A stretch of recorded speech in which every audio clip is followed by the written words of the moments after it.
Está bien, esta noche haremos la enseñanza que hemos titulado El fin de la era, Jacob versus Esaú. Les trataremos de dar una guía o un contexto de lo que la Biblia en verdad trata de decir. Y en estos últimos días, con las guerras que están sucediendo entre Israel, los palestinos, Hamas, los terroristas, Gaza, y con todo lo que va a suceder en el futuro, es bien crítico que usted entienda esta muy básica enseñanza que estoy a punto de darles. Porque quiero mostrarles que no podemos interpretar profecía desde una mentalidad greco-romana del siglo XXI. Tenemos que regresar a su raíz original, a su contexto original y a su cultura original para que lo podamos entender, porque si no vamos a terminar con nuevas ideas de que es profecía y quién es el anticristo, porque la mayoría de nosotros que somos gente profética, alrededor del mundo, en iglesias cristianas alrededor del mundo, venimos con una mentalidad greco-romana del siglo XXI.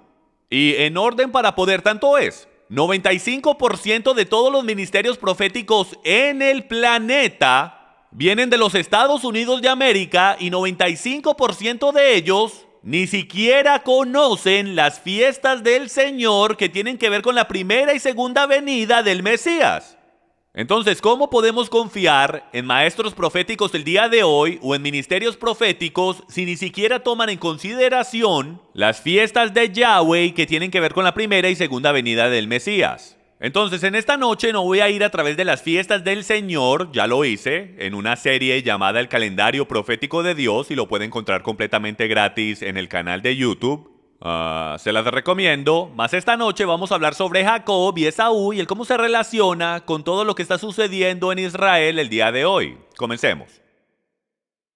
Primero que todo, esto no es más nada que una gran disputa familiar. Esto no es más nada que una pelea entre familia.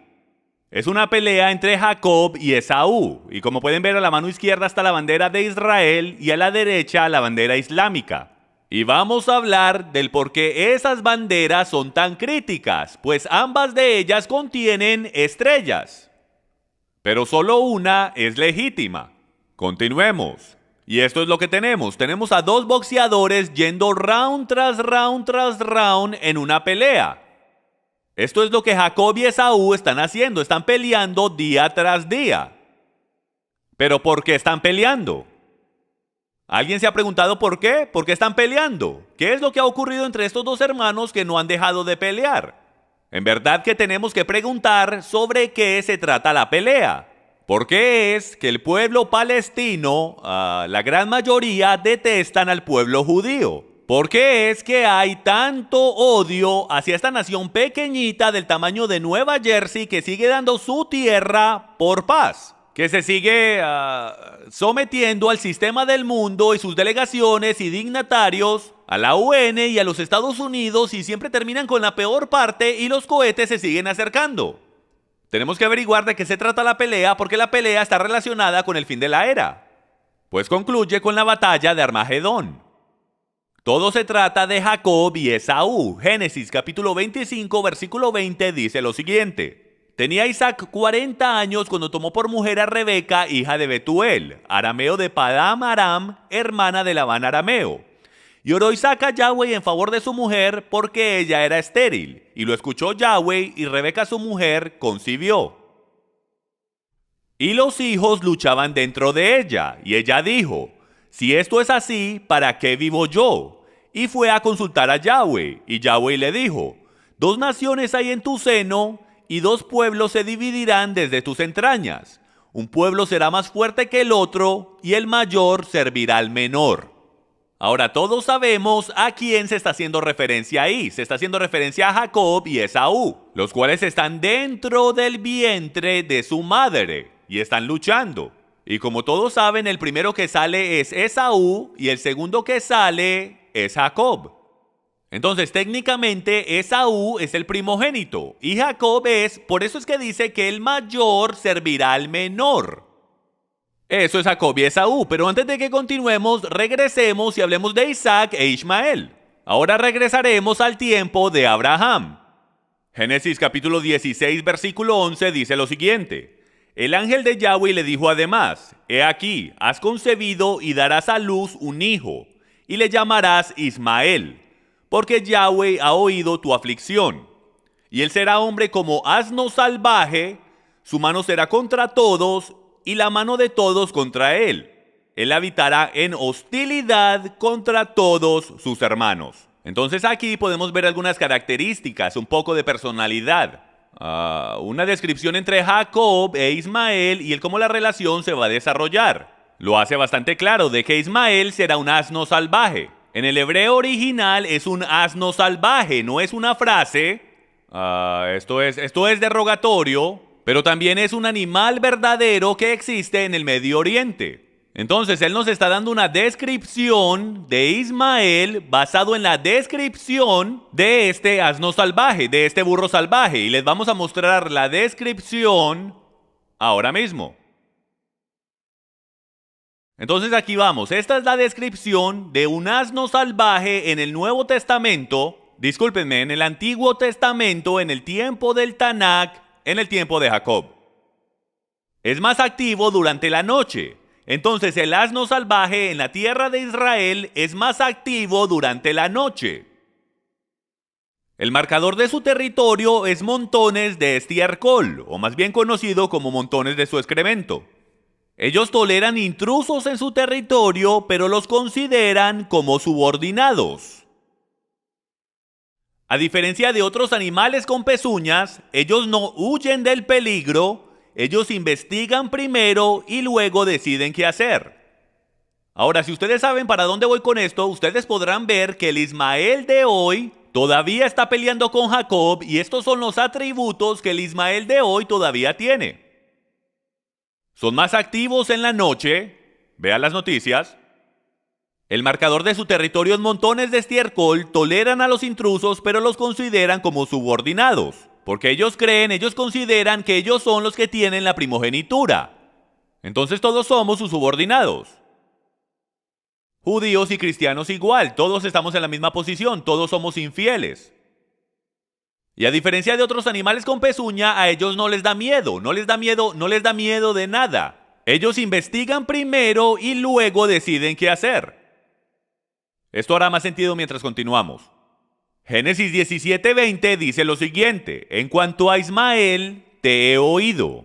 He aquí, yo lo bendeciré y lo haré fecundo, y lo multiplicaré en gran manera.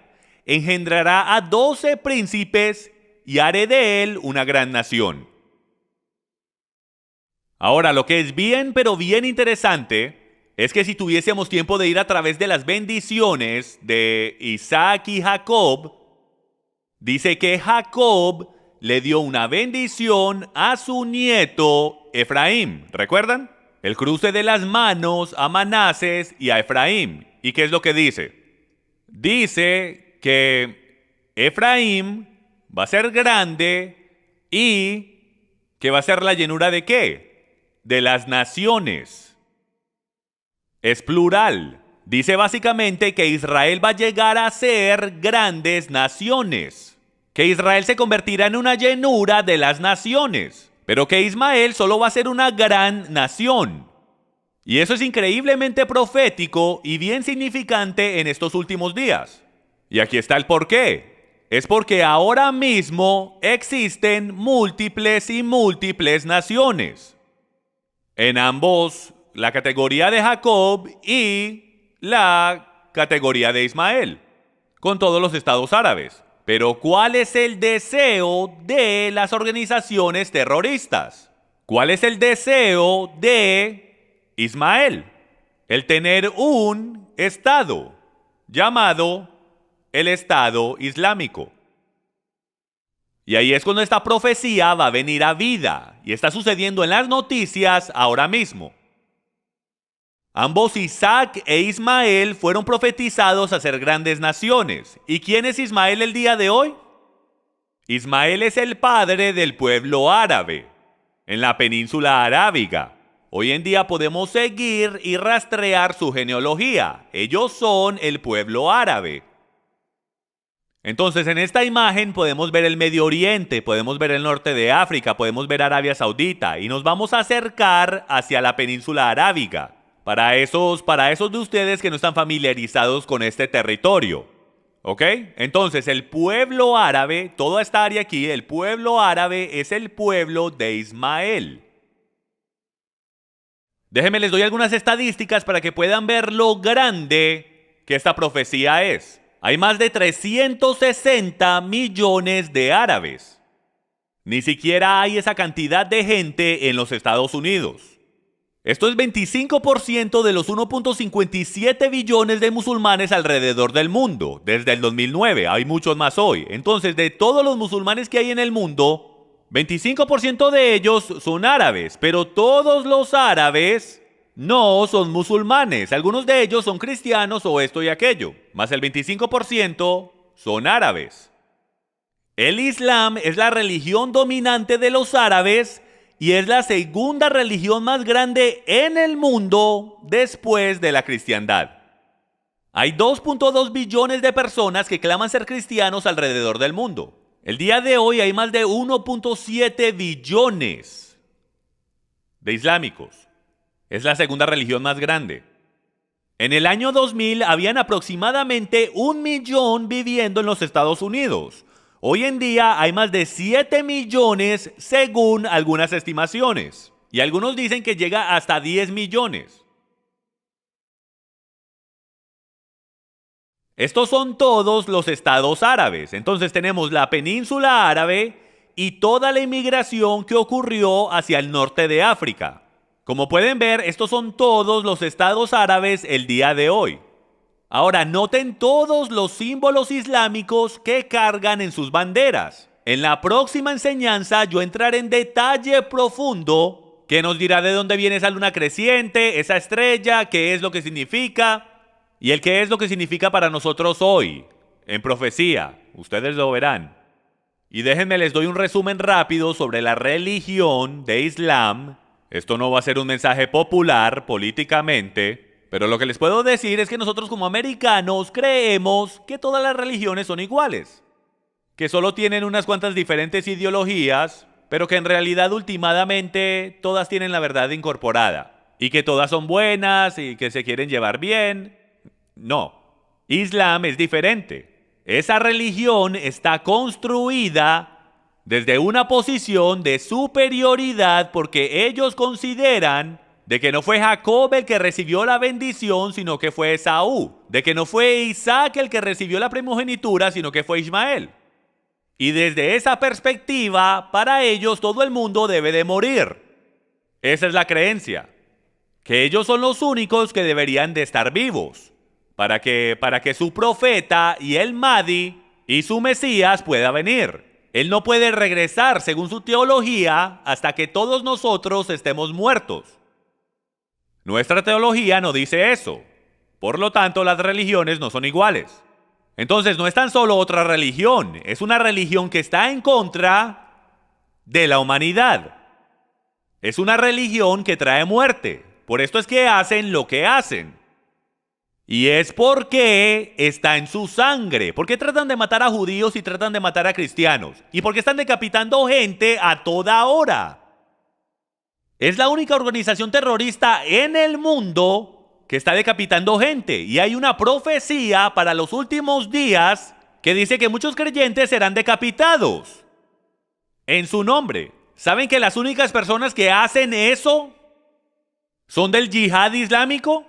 No hay ninguna otra organización que hace eso, a diferencia de los yihadistas islámicos. Espero lo haya dicho bien. No estoy diciendo que están decapitando gente todos los días, pero esta es su forma de ser. Están haciendo esto por alguna razón. Ellos no lo están haciendo solo para ustedes saben, salir en el noticiero.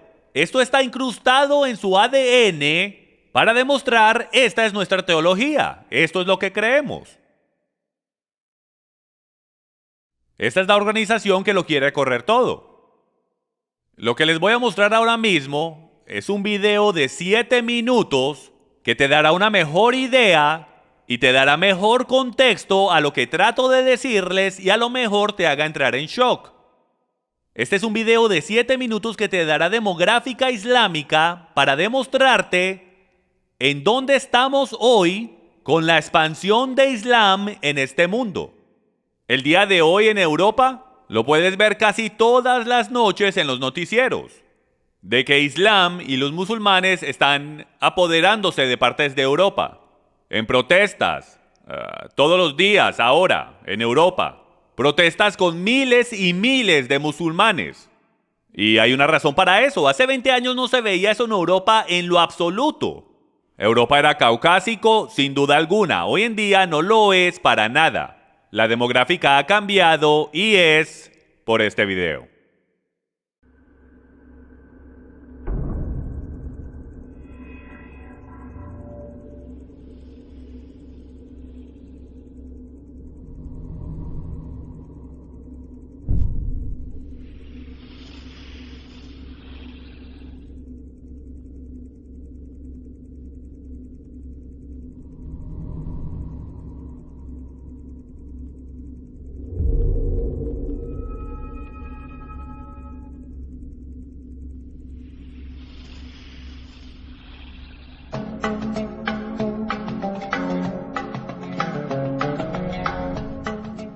Según estudios actuales, para que una cultura se mantenga durante más de 25 años, se requiere una tasa de fertilidad superior a 2,11 hijos por familia.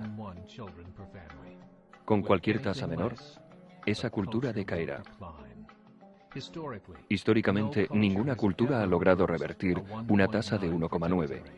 Y una tasa de 1,3 es imposible de revertir, porque esto requeriría un periodo de corrección de entre 80 y 100 años y no existe ningún modelo económico que pueda sostener una cultura durante ese tiempo y esas condiciones. En otras palabras, si dos parejas tienen un hijo cada una, habrá la mitad de hijos que padres, y si estos hijos también tienen un hijo, los nietos serán ya solo la cuarta parte con respecto a sus abuelos.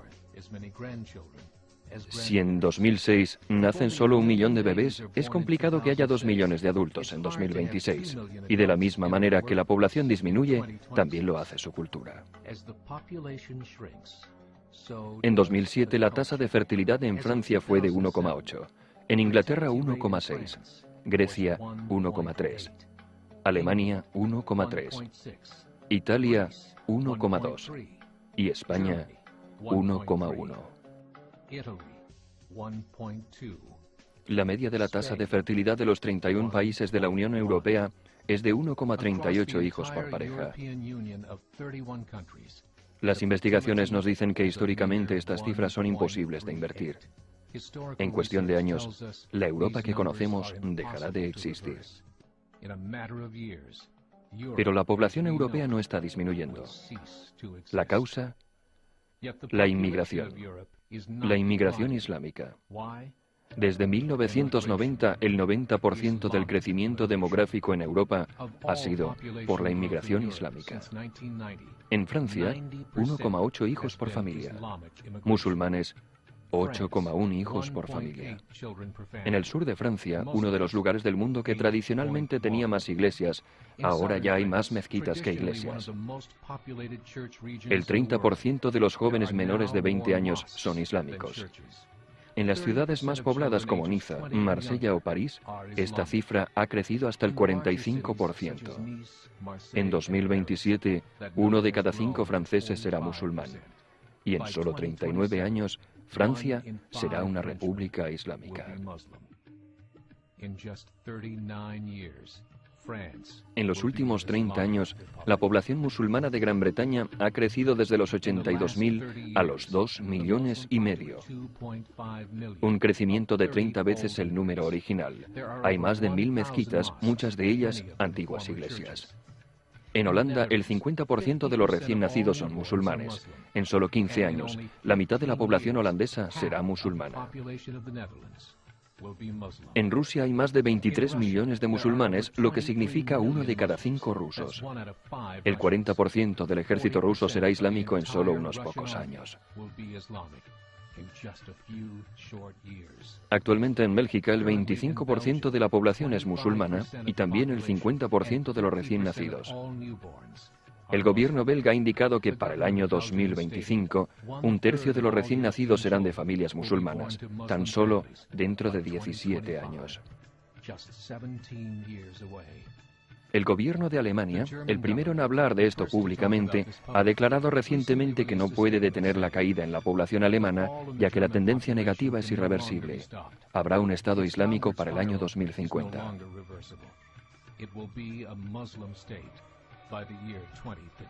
El líder libio Muammar al-Gaddafi ha declarado que hay signos de que Alá garantizará la victoria islámica sobre Europa sin espadas, sin pistolas, sin conquista.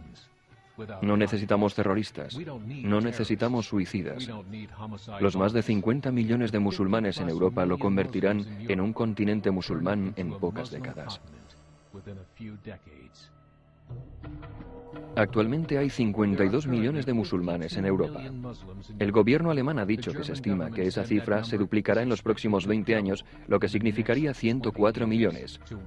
Más cerca de casa, la misma historia.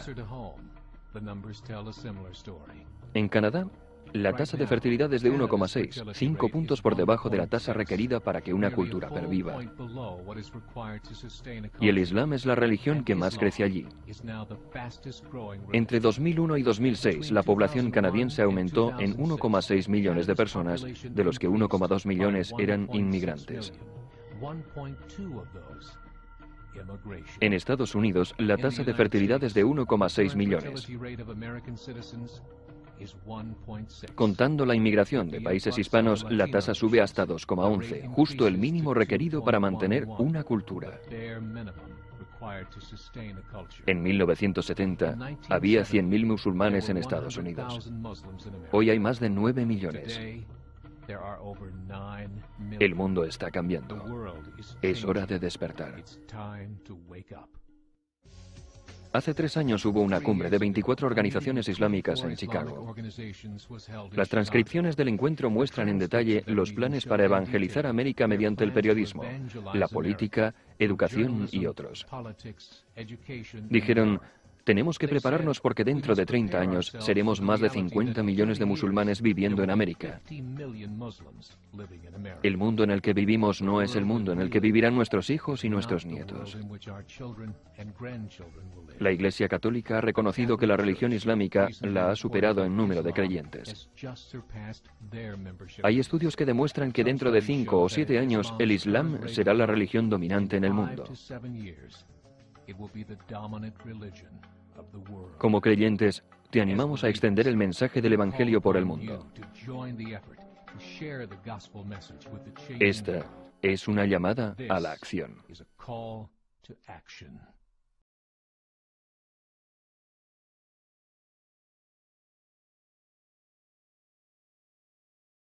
Si eso no te despierta, nada lo hará. Y aunque ese video es de algunos años atrás, yo creo que fue en el 2008 que ese video fue hecho, los números continúan iguales. Y si los números se mantienen iguales, y aunque muchos dicen las estadísticas pueden cambiar, los números cambian, y yo oro que cambien, pero si los números se mantienen iguales, en 8.1 literalmente en poco tiempo se apoderarán de muchas partes del mundo.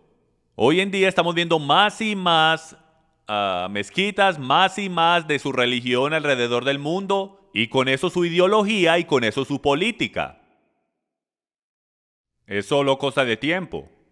Yo quería mostrarles lo relevante que este video es, y no solo para esta enseñanza, sino que para su vida, para sus hijos, para sus nietos. Ellos van a poder ver la realidad de que algún día, yo sé que es difícil de creer, de que si todo se mantiene igual, esta nación dejará de ser una nación cristiana.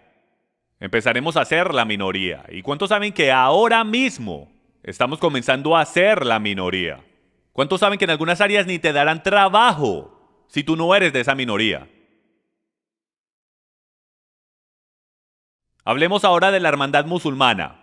Las buenas noticias, si hay alguna noticia buena que contar en el mundo político del Medio Oriente, es de que la hermandad musulmana en Egipto por lo menos ha sido expulsada. Sin embargo, está profetizado que Ismael será una gran nación y él atacará a su hermano. Y saben, hay una cosa que nosotros los cristianos americanos tenemos mal, y es de que no tenemos paciencia. No la tenemos. No manejamos tiempo. Mientras el resto del mundo, como Islam y hasta el país de China, sus metas comienzan de 50 años. Nuestras metas son de 1 semana o 1 mes o 2 meses, En China las metas son de 50 años. Porque ellos entienden el cómo tomar control del mundo. Ahora es diferente que en los tiempos de Alejandro Magno, donde todo era hasta la muerte.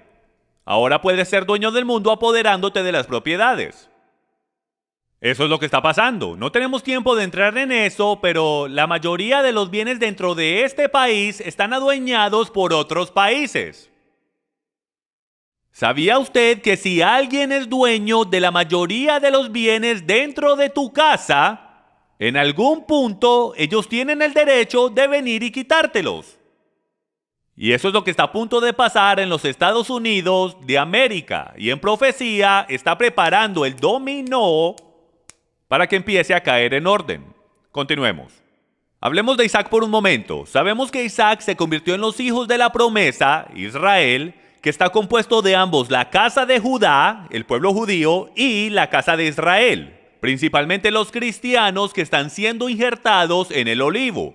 Sabemos eso de Jeremías 31, el nuevo pacto, con la casa de Israel y con la casa de Judá. Hoy en día, sabemos que la casa de Judá es el pueblo judío que estuvo en cautividad en Babilonia. Pero el reino del norte, que también es parte de Israel, no sabemos dónde están ni quiénes son. Lo único que sabemos, gracias al Nuevo Testamento, es que ahora somos injertados a Israel.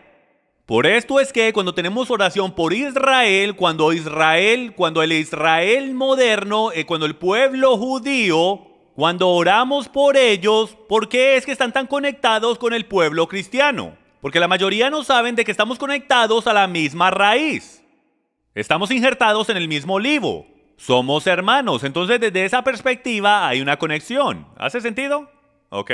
Tengo una enseñanza llamada Crisis de Identidad que va a profundidad en ese tema. Isaac versus Ismael. Hay 1.5 billones de musulmanes alrededor del mundo y 2.2 billones de cristianos y judíos. Dos grandes naciones. Entonces, aquí tenemos el árbol genealógico para que lo conozcan. Tenemos a Abraham, Sara y Agar. Del linaje de Sara, Dios le dice que ella va a tener un hijo y ella se ríe. Ella no cree que sea posible. Entonces ella le dice a Abraham que vaya con su sierva Agar. Entonces desde esa perspectiva o ese linaje, esto es lo que sucede. De Agar viene Ismael. Luego de Sara viene Isaac. E Isaac toma a Rebeca como esposa. Y regresando al linaje de Ismael, Ismael tiene 12 hijos. Luego de Isaac y Rebeca, Isaac tiene a Jacob y Esaú. Este es el linaje que está bajando.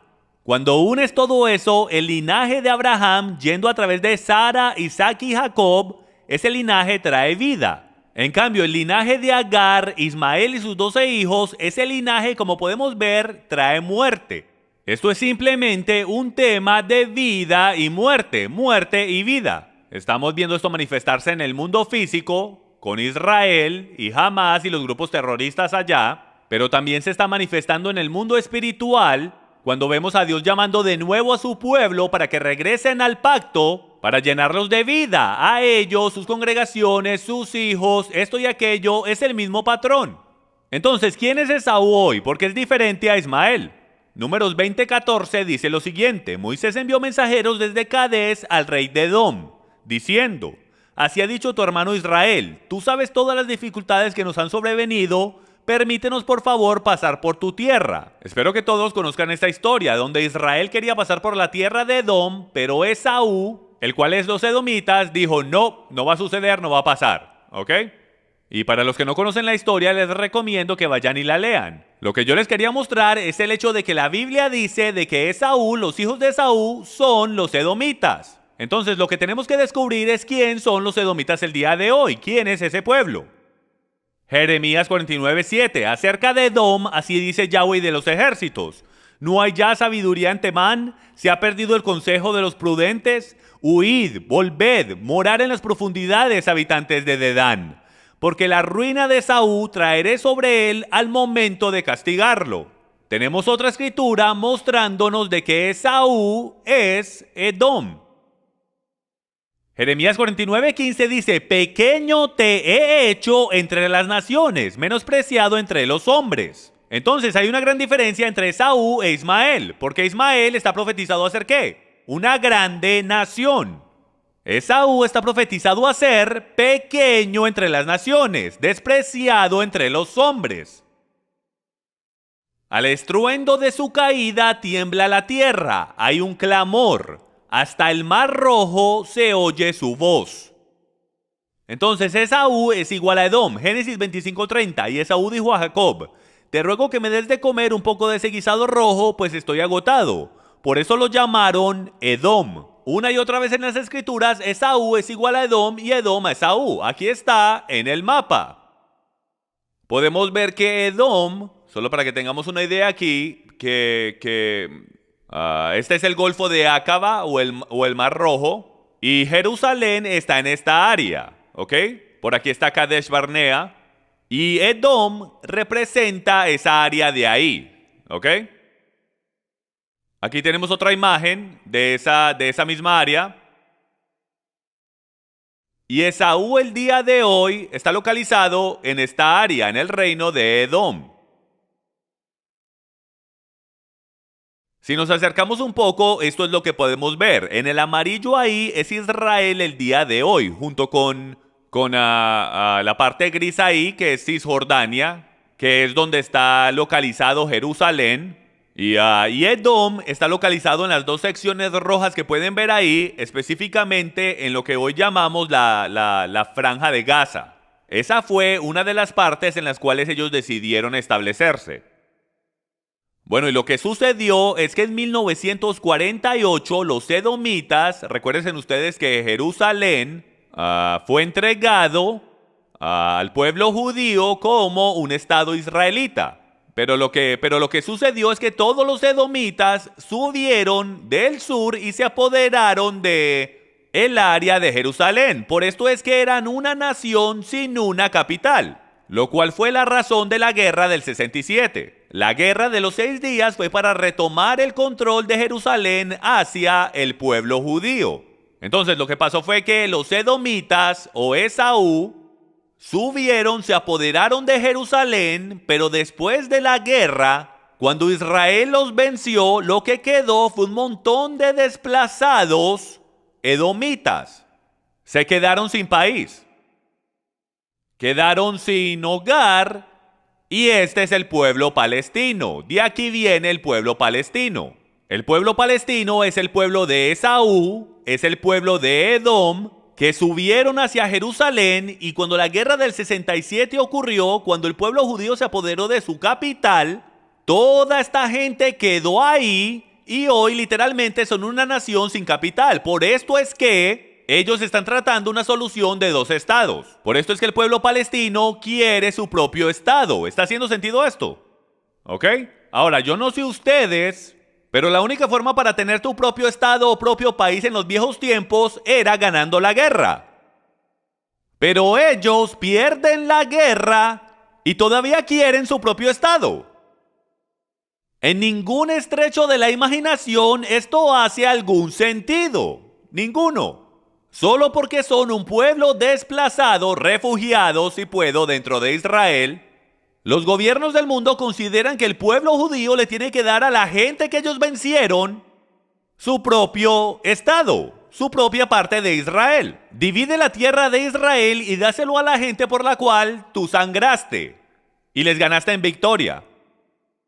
Eso sería como nosotros yendo hacia Rusia y destruyendo. Hagamos el ejemplo mejor con Alemania. Durante Hitler y venciendo a Hitler, y luego decir, te puedes quedar en poder, podemos dividir el país, quédate con una mitad y nosotros con la otra. ¿Qué? Eso no hace ningún sentido, porque él quería apoderarse del mundo entero, él quería apoderarse de toda Europa. ¿Le deberíamos dar la mitad de Europa a Hitler porque lo vencimos? No. Si tú pierdes la final del mundial, te vas a casa.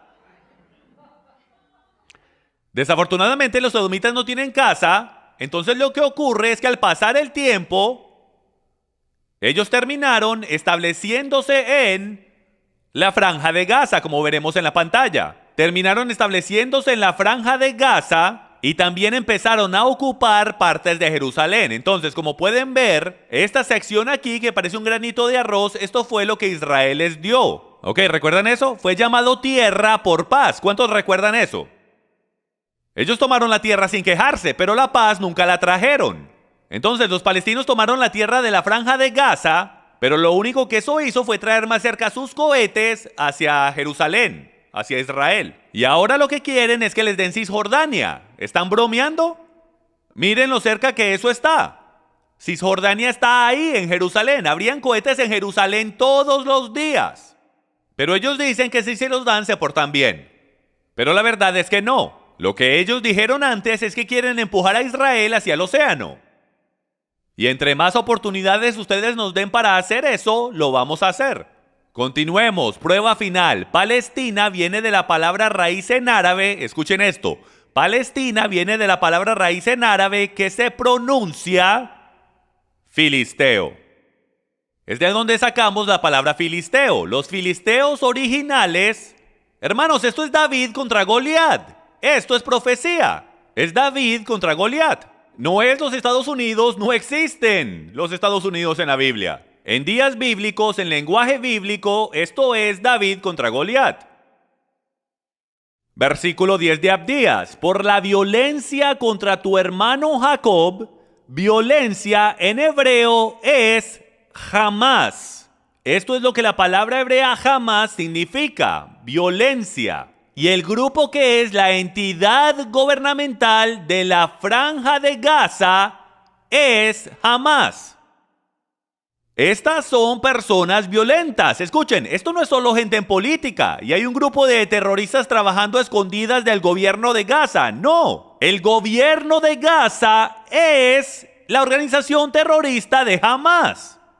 Hay mucho que está ocurriendo detrás de puertas cerradas, señoras y señores, y eso es profecía. Hay cosas en el gobierno que están ocurriendo en secreto y no las podemos ver en las noticias. Y hay cosas en las noticias que no interpretamos correctamente porque no entendemos la cultura de dónde vienen. Un rápido resumen. Isaac, Jacob son las naciones judeo-cristianas. Ismael se convirtió en las naciones árabes de hoy en día por todo el Medio Oriente. Esaú se convirtió en el pueblo de Edom o los filisteos. Todavía están vivos hoy. Islam es la religión dominante de ambos Ismael y Esaú. Musulmanes son aquellos los cuales siguen el Islam. Les estoy dando definiciones para los que nunca han escuchado esto. Musulmanes son los que siguen el Islam. Los edomitas o los palestinos se apoderaron de Jerusalén en 1948 y luego fueron desplazados cuando perdieron a Jerusalén en 1967. Entonces, ¿qué tomó Jacob de Esaú? Su primogenitura. Y se lo tomó en un juego de cartas, si puedo, donde Jacob hizo un poco de trampa y usó 5 ases en vez de 4. Y él tomó la primogenitura. Y esa primogenitura era tan importante.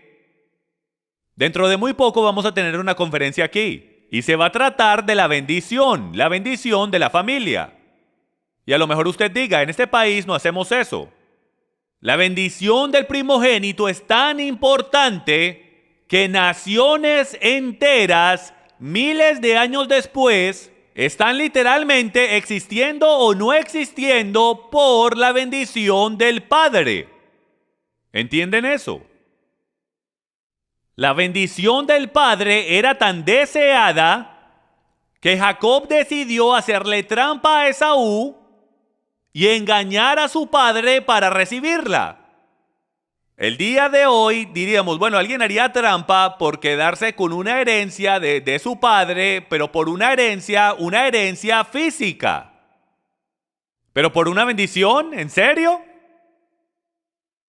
No somos espirituales el día de hoy, porque si no entendiéramos que cuando un padre le habla a su hijo, él está declarando vida o muerte. El poder de una bendición física está por encima de todo. En el mundo de Dios es verdadera. Por eso es que él dice, bendeciré a aquellos que te bendigan y maldeciré a los que te maldigan. ¿Creyeron que era palabrería? ¿O que era una expresión idiomática? No, para nada. Él quiso decir lo que dijo. Y esa herencia del primogénito incluye lo siguiente, una bendición sacerdotal, También incluye una doble porción de herencia porque el primogénito se tiene que encargar del resto de la familia. Si algo llega a ocurrir, entonces él va a necesitar esa doble herencia. Él tiene prominencia entre los hermanos, mejor dicho, es admirado por sus hermanos, sería como el secretario de Estado en el lenguaje de hoy en día. También recibe autoridad física y espiritual, sin importar la edad de los otros hermanos. Ellos respetan y se someten al primogénito. Si tienes autoridad espiritual que se dio en la bendición, todos se tienen que someter a su autoridad. ¿Saben por qué? Ahora escuchen, porque muchos de ustedes tienen varios hermanos, 3, 4, 5, 6 hermanos. ¿Para cuántos de ustedes sería difícil? Si tú fueses el mayor, la bendición del primogénito se le da al menor y te toca someterte a él. ¿Qué difícil fuese eso? Piénsalo, eso sería bastante difícil. Tanto es, hasta hoy en día es difícil que un hermano menor se someta a su hermano mayor. Y la razón por la cual esto es tan crítico en la cultura antigua hebrea, y la razón por la cual Esaú e Ismael odian a sus hermanos menores el día de hoy, es porque aquel que recibe la bendición está recibiendo el nombre de su padre.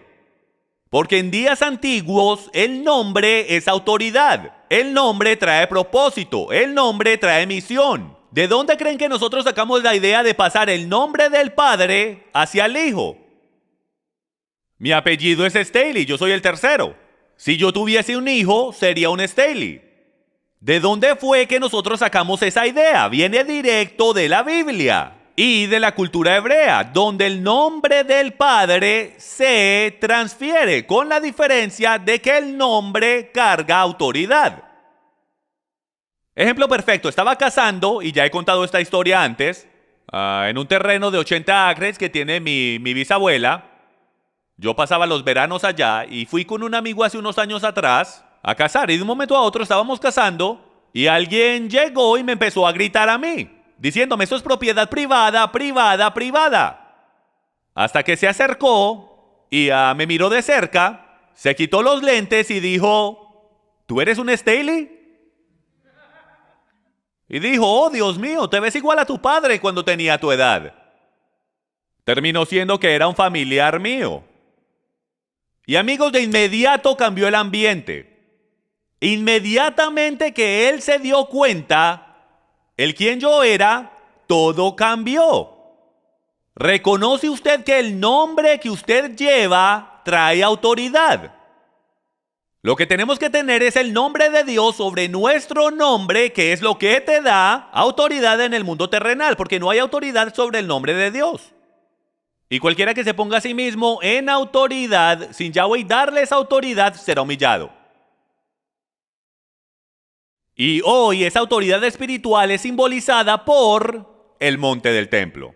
Por esto es que el monte del templo, si usted alguna vez se ha preguntado, y de nuevo, esta enseñanza solo está tocando la superficie de todo lo que vamos a hablar la próxima semana. Pero si usted alguna vez se ha preguntado por qué el templo del monte es tan deseado, ¿por qué es que ellos quieren esto con tantas ganas?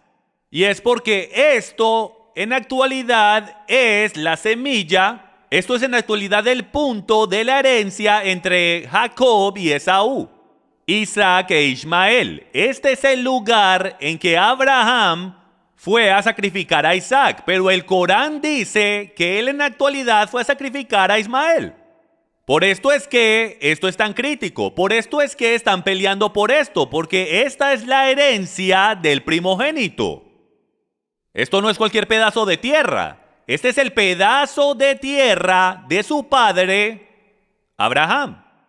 Yo sé que es difícil cuadrar todo esto, pero ¿pueden ustedes creer que los árabes y los filisteos, sí puedo, a Esaú, su padre es la misma persona? Esto es una disputa familiar, como comencé diciendo. ¿Cuántas disputas familiares tenemos solamente en este lugar? ¿Ven? Ustedes son más hebreos de lo que creen. Miren esto en hebreo es la palabra Adam o Edom. Cuando lo analizas, Adam y Edom tienen las mismas y exactas letras para su nombre. y son las letras hebreas Aleph, Dalet y Mem,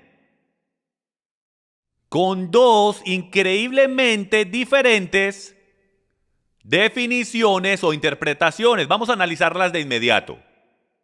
Adam es la presencia divina. Entonces la presencia divina está con Adam. Significa sangre divina. Edom es el agitar, empujar o tratar de controlar a Adam.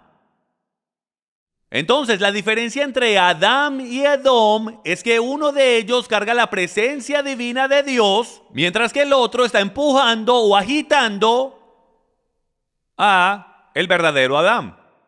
Así es como tenemos a Adam y Edom, ambos viniendo del mismo ADN, el mismo nombre.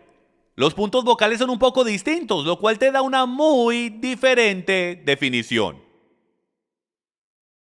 Definitivamente hay un mensaje profético en esto, porque dentro de nosotros, dentro de cada uno de nosotros hay un conflicto. La Biblia dice, Pablo dijo que dentro de mí hay una guerra. ¿Recuerdan eso? Romanos 7, hay una guerra en mis miembros. Por una parte quiero hacer lo correcto, por otra parte no quiero hacer lo correcto. Si tú lees el capítulo entero, lo que él en la actualidad quiere hacer es guardar la ley de Dios. Léelo, es increíble. Pero su carne no lo deja guardar los mandamientos de Dios. Él dice, miserable hombre que soy. ¿Qué es lo que está dentro de él? Las dos naturalezas del hombre, Edom y Adam. Es el mismo conflicto que está sucediendo en el mundo terrenal de hoy con Israel y los palestinos en la franja de Gaza con Hamás. Es el mismo conflicto que usted ahora mismo está teniendo con su carne. En el mundo terrenal, Dios está cansado de que el enemigo esté ocupando tu territorio. Usted fue quien. Nosotros fuimos quien le dimos al enemigo un pedazo de tierra en nuestras vidas. Porque ¿sabe qué? Nosotros en verdad no nos queremos deshacer del pecado por completo, porque para nosotros ese territorio es hermoso. Es básicamente lo mismo que la franja de Gaza. Usted no puede ver la diferencia de entre eso y Hawái. Es así de hermoso. Usted hasta puede ir a encontrar los videos en línea, donde te muestran un montón de fotos de Gaza y te preguntan ¿en dónde está esto? Tú dices en las Bahamas, en Miami, en Riviera Maya, se ve igual que todos esos lugares. Palmeras, playa y es simplemente la franja de Gaza. Y no nos queremos deshacer de eso porque es tan hermoso, pero la verdad es que el enemigo está tirando misiles al templo de Dios que está dentro de ti desde esos lugares oscuros. Cuando tú le das al enemigo una pequeña parte en tu vida, él le tira misiles al resto de tu cuerpo. Porque ¿saben ustedes qué es lo que él quiere? Más territorio. Están viendo ustedes la imagen profética entre Hamás y los enemigos de Israel hoy. Ellos solo quieren una cosa, más tierra. ¿Saben por qué? Porque ellos se quieren deshacer del pueblo de Dios, se quieren apoderar de tu herencia, se quieren apoderar de tu templo. El enemigo se quiere apoderar de todo lo que tú eres y por último se quiere asegurar de que ese tercer templo no sea construido.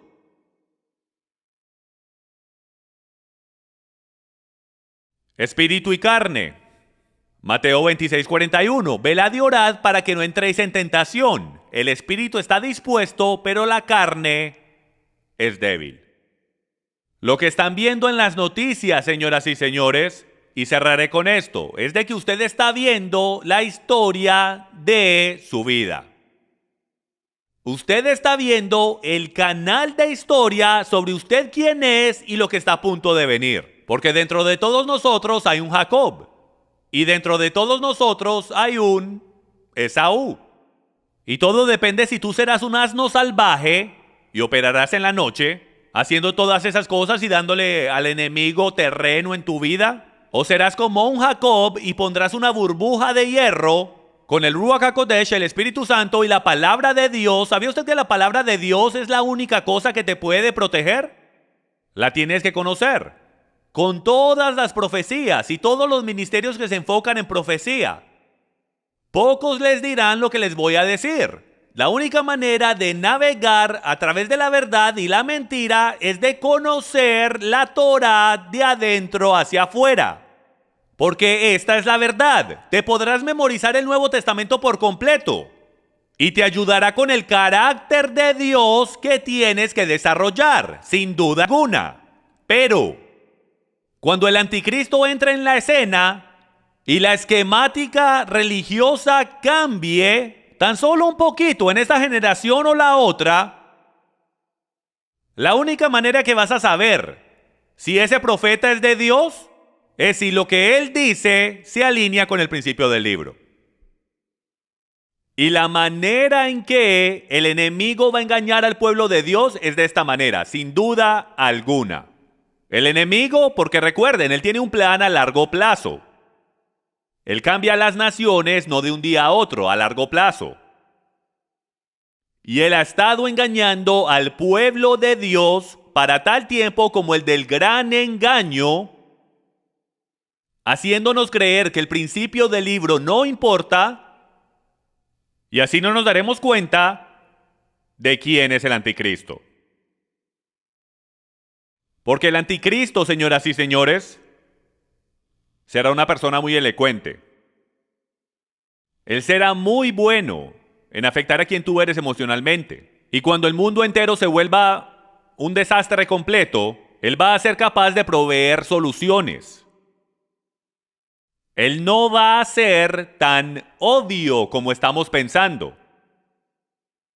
A lo mejor hasta sea un teólogo y tenga la palabra memorizada por completo. Y a lo mejor nos diga todo lo que queremos escuchar. Pero la manera en que tú sabrás si un profeta es un profeta de Dios es de la misma y exacta manera que dice en el principio del libro, cuando dice que un profeta jamás hablará en contra de lo que Yahweh ya ha dicho. Entonces, si el Padre dice esto y un hombre viene y dice aquello, aunque se alinee con el sistema religioso del día, solo las personas que conocen y entienden, y por el derecho que tienen sabiduría, y según la Biblia, la sabiduría viene de la Torá, en actualidad lo verán y lo reconocerán de inmediato. Mientras que el sistema religioso del día te detestará por completo, porque todo el mundo seguirá y estará a favor de aquel que esté arreglando los problemas. Todo el mundo va a seguir a aquel que esté arreglando los problemas. Pero al final del día, la única cosa que los va a salvar, se los aseguro, es conocer la palabra de Dios y hacer lo que dice. Esa es la definición de una virgen sabia. Las lámparas de las demás se apagan. Por alguna razón se contó esa historia. Ellos sabían lo que era la lámpara, sabían lo que representaba, sabían lo que era el aceite. Solo somos nosotros los cristianos del siglo XXI que no tenemos ni idea. Entonces nos inventamos una nueva interpretación en cada denominación que estamos, porque nos da miedo regresar hacia el principio y leer la historia desde el comienzo. Levantémonos, por favor. Les quiero dejar saber que la importancia de esta pelea no está sucediendo solo en el mundo físico. Esto lo he dicho 1.000.000 de veces, que lo que pasa en el mundo físico tiene un mensaje en el mundo espiritual al mismo tiempo y exactamente paralelo. Lo que el Padre está haciendo en el mundo físico lo está haciendo en el mundo espiritual, sino que no tenemos ojos para ver ni oídos para oír, no lo vemos y nos toca ir en círculos otra vez. Miren la guerra en Israel. Hay una guerra en el Israel mundial donde el enemigo, Hamás, nos está tratando de destruir de nuevo y ni siquiera sabemos quién somos. Y como no sabemos, no luchamos. Y solo hay una manera de ganar esta guerra. Solo hay una manera. Mi Biblia lo dice, el Padre lo dice muy claramente. Él dice, si tú te humillas a ti mismo y vuelves a mi pacto y guardas mi Torá, ganarás las batallas. Estaré contigo, dice él. Lo acabamos de leer hoy. Deuteronomio 3. Pero si tú no guardas mi palabra, estarás solo y serás esclavo en tu propia nación. Y señoras y señores, despertemos porque estamos a punto de ser esclavos en nuestra propia nación. Hemos estado en llamas lentamente y ni siquiera lo sabemos. Y cuando despertemos, será muy tarde. Entonces cerraré con una muy famosa escritura que dice: si mi pueblo se humillan a sí mismos y oran y se vuelven de sus malos caminos, entonces, escuchen, dice entonces, escucharé de los cielos y sanaré su tierra. Y el contexto es sobre su pueblo Israel regresando a su pacto. Estamos en esos días donde tenemos que orar no solo por el Israel judío de hoy, no solo por el Israel moderno, sino que también tenemos que orar por el Israel que está disperso, que son llamados Israel en el ADN espiritual, que son injertados en el olivo. Porque hasta que nosotros no entremos en pacto y comencemos a amarnos de la manera que Él dice que nos amemos, demostrando el amor y siendo una luz en la colina, no tendremos ni una esperanza de sobrevivir, por lo menos en nuestro país. Vamos a orar.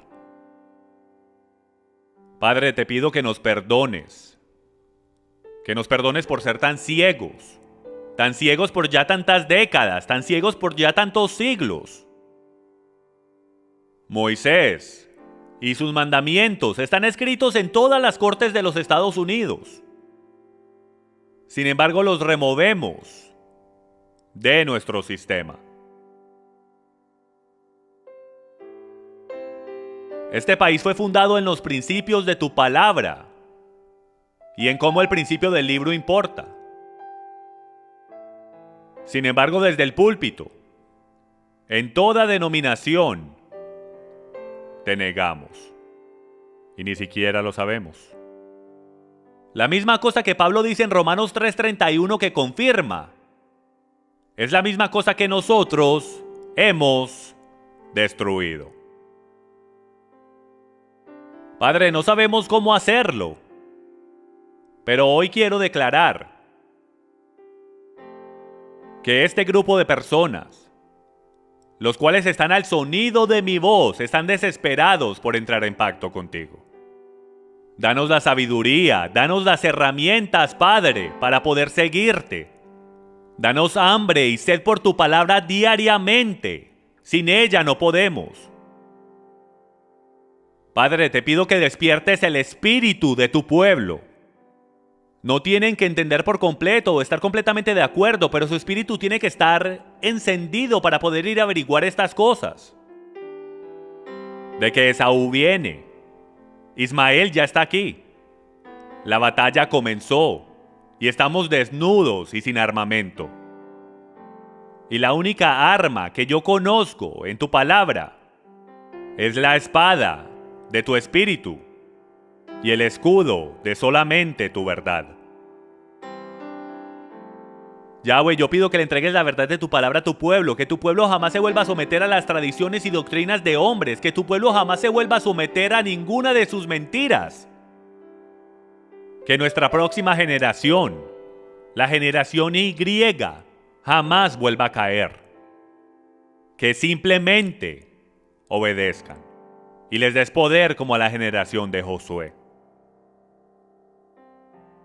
Padre, si este es el fin de la era, este es el momento de equipar a tu pueblo. Equípanos, nos sometemos a ti, nos entregamos a ti y te agradecemos por darnos el privilegio de ser llamados tu pueblo. En el nombre de Yeshua, y todos dicen: amén. Aleluya. Yahweh te bendiga y te guarde. Que ilumine su rostro sobre ti y te favorezca. Y que al final del día alce su rostro sobre ti y te traiga shalom. Los amo y nos veremos la próxima semana. Shabbat shalom.